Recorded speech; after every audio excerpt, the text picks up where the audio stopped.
Maybe not even budding, huh? All right, so now it's time for our guest speaker. I think you all know her.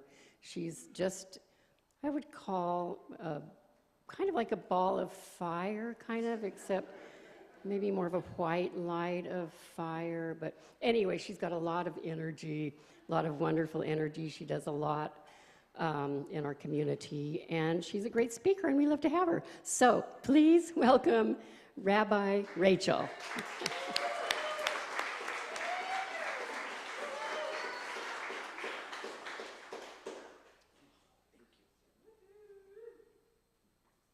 How do you follow that? It's the cuter version of myself. I don't know how I'm supposed to do that. That was awesome. You make me very, very proud. My topic for today is love out loud.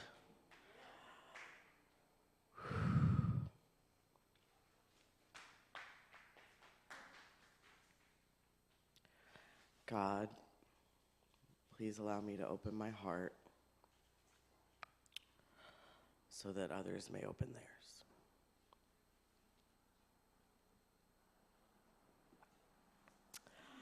I don't know that I know any other way than this concept of loving out loud. And I think we all just kind of saw that in action right there when you're capable of holding space for a human to stand up in their own love and confidence without any shame or fear and embody that love that we all are. Last time I was here with all of you was the day I left for Maui for my deployment as the spiritual care supervisor for the Red Cross. That feels like lifetimes ago. And it was only, like a couple of weeks? And we had that big blue supermoon afterwards, and I came back a different person. Like, I could never have imagined the way that experience would change me. And I feel like someone who's pretty grounded in my emotional and mental and spiritual practices. And it impacted me in a way that I can't put into words. So I can only imagine how it's impacting those who don't have those practices in place. And it just was this eye-opening experience that everyone wants to ask me about. I didn't leave my house for about a week following. I wish I could have actually stayed a little longer, but mentally and emotionally, it's beyond comprehension. Everybody keeps asking me, is it as bad as the media is showing it? No, it's actually worse. Like, that's the reality. It's actually worse than everyone's seeing. I was not prepared for the amount of generational trauma it would trigger within myself, having access to blockaded areas and being on Front Street, seeing the destruction and the burn. That smell is something that I don't know will ever leave me. And it changed my life completely. I came back on the full moon and emailed the board of my congregation and said, I'm taking a sabbatical for a year. I gotta go back to being of service. This is where I'm called. This is what I'm meant to be doing. Talking to people, hearing their stories, holding space. Love. Love is this crazy vibration, energy source, whatever it is you want to call it, that we can't put into words. And I've been relying heavily since going to Maui on Rabbi Kushner's Why Bad Things Happen to Good People. And he talks a lot about how we want to think God is this all-powerful deity making good things and bad things happen. When in reality, God isn't what makes things happen. God is the loving source energy that is there unconditionally for you to turn to when bad things happen, when we can't comprehend why things happen the way they do. I went to Maui, decided to take a sabbatical, hosted our statewide vigil for Maui last weekend at Lilo Kalani Gardens. I know some of you were there. Thank you for coming. It was broadcast across all the public access television. My friend Ashley called me on Monday and was like, we need an interfaith ceremony. Can you do this? I got all of our faith leaders together, and we had a service put together in 48 hours that was timed to the minute for the production crews. I got to tell you, I'm good at getting stuff done. I was pretty proud of how that came together.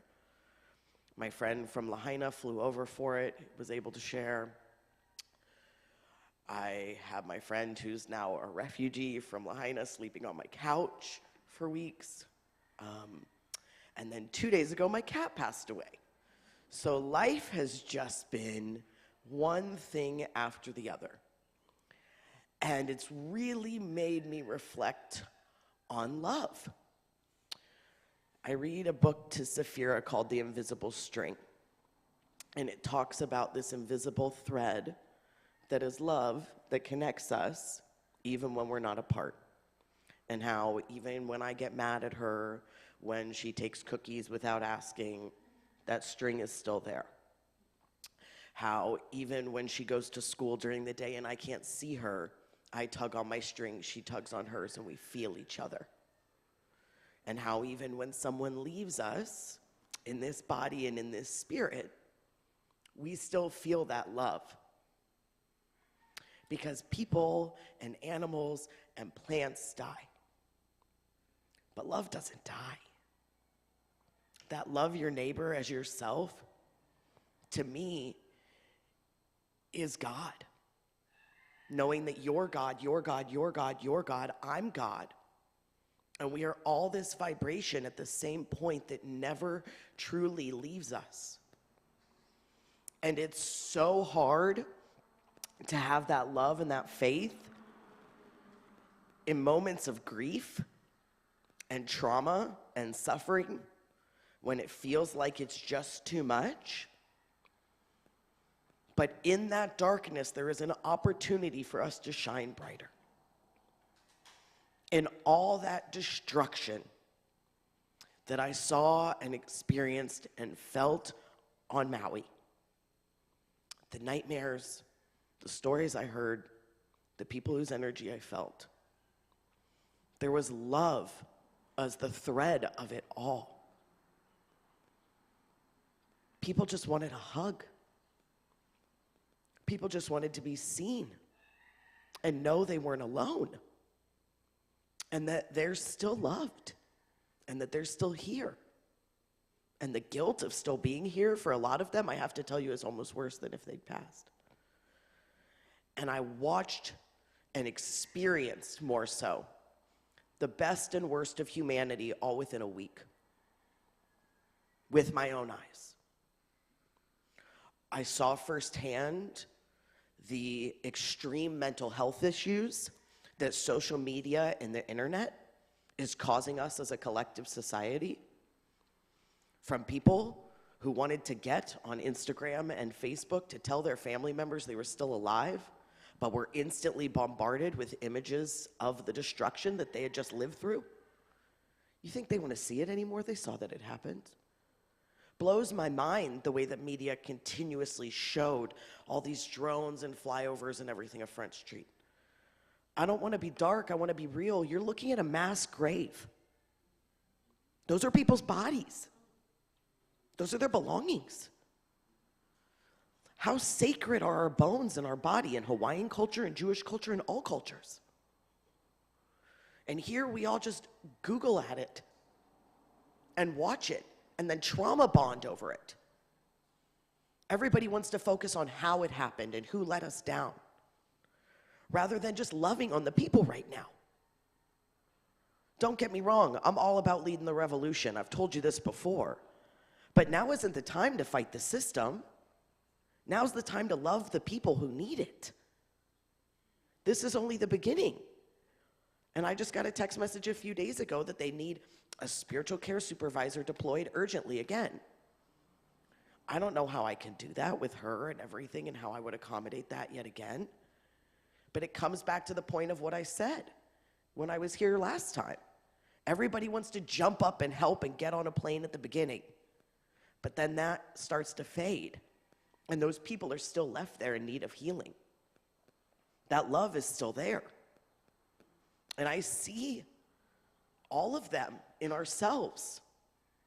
From the mom at Saphira's school who passed away last week, who has children in Kinderhalle, to the people in the cars that were sitting on Front Street, to the old man I met who was still living in his apartment complex that everything around him had burned and the air quality was not good. And he was still in there. And I went in, and luckily I talked him into leaving. This man had stage 4 cancer. He had just finished his last round of chemotherapy to only have this happen. You know how hard it is to hold space for someone in those moments and not lose that love that you're holding for them in that container? We're all people just doing the best we can on this human experience. And I feel like it's getting harder and harder to human these days. There's more and more chaos, there's more and more destruction, because we are being called to step up more.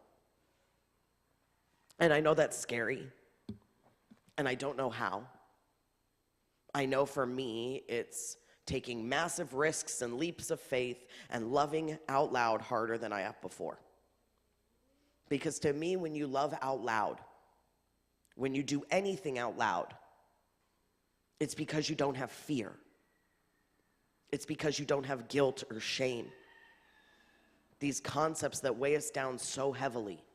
I am a Jewish mother. Guilt is in my genes, stronger than this thick brown curly hair, I tell you.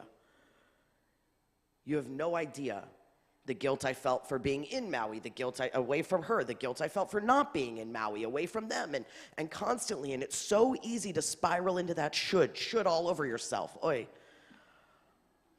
But when we come back to that place of love and give that love without expecting anything in return, we find the strength in being vulnerable. That's the scariest thing to do. Leading that vigil, crying openly like that, and trying to hold that amount of space, it requires a love that cannot be broken. The love that we have with our Creator is like the love I have for my child. That string never leaves. Those lives that were lost might not be here anymore, but they live on in our spirits, in our hearts, and in our actions and our memories. And that is how we change the world. By loving our neighbor as ourselves and realizing that it's not selfish to love ourselves before we do that. If my cup is not overflowing, how can I fill it for anyone else? And we've been taught for so long that we should feel guilty about that we should sometimes feel shame. But loving ourselves is the only way to love another. And when we proudly reflect the divine, we love out loud because we know that there's no other option. That at this moment, so many beings take their last breath. But we still have this one, which means we can do something with it. Which means we can choose to love. We can choose to be the change. We can choose love over fear. That, to me, is the spiritual battle. In every single moment, us as individuals are being called to choose love or fear. And it's up to us which we choose. Do we want fear inside? Or do we want to love out loud?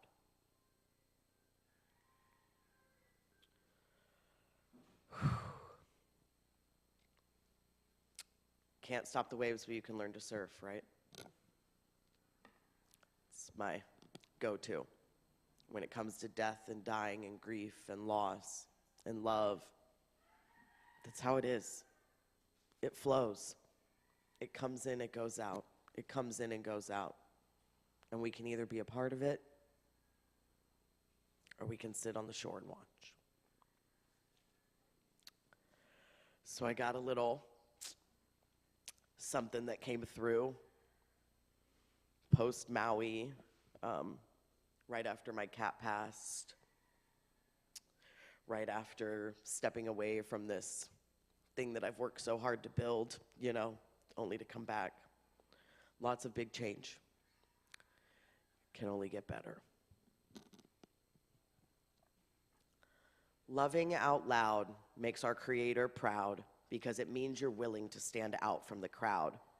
Because life gets rough, it's hard, it's tough.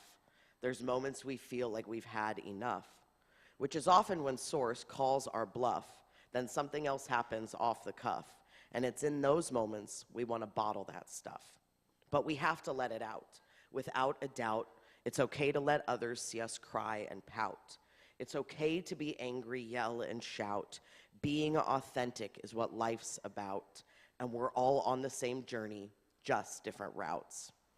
It would be so easy to choose to hide, to bottle it up and swallow my pride, throw up my arms, be like, at least I tried, choose to hide my face in the moments I've cried, deny to see to where myself I have lied, but from discomfort we cannot hide, because by God's law, we all abide.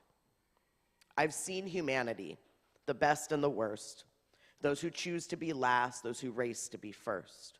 Hearts wide open, into tears I burst, feeling like sometimes we all have been cursed. Like, how can this happen to people so pure? Innocent children, too many for sure. For this pain I have no cure, into the depths grief does lure.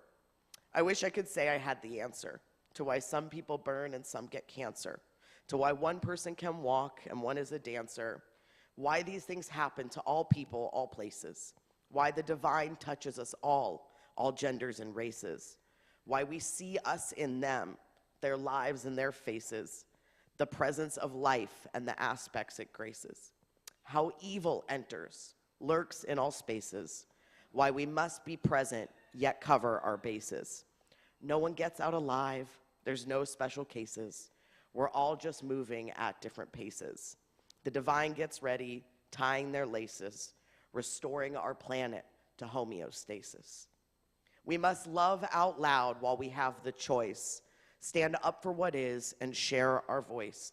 And in this moment, we can choose to rejoice. It's hard to be happy in times like these, when there is so much to process, so much to grieve. Feel like I'm constantly crying, dropping to my knees, praying to my Creator to just let us be. But there is so much more that we can't see, why we chose to be here to say Hineni. Here I am, sovereign and free, always exactly where I'm meant to be. You know it's true because it's where you are. And one day soon, you will again be a star. Time is irrelevant, space is near and far. We're all doing our best, just not quite up to par.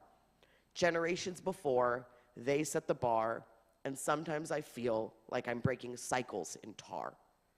For my Creator, I know I speak, and I wish I didn't feel like things were so bleak. But into the future, I feel we can peek and see what's happening. The truth does leak.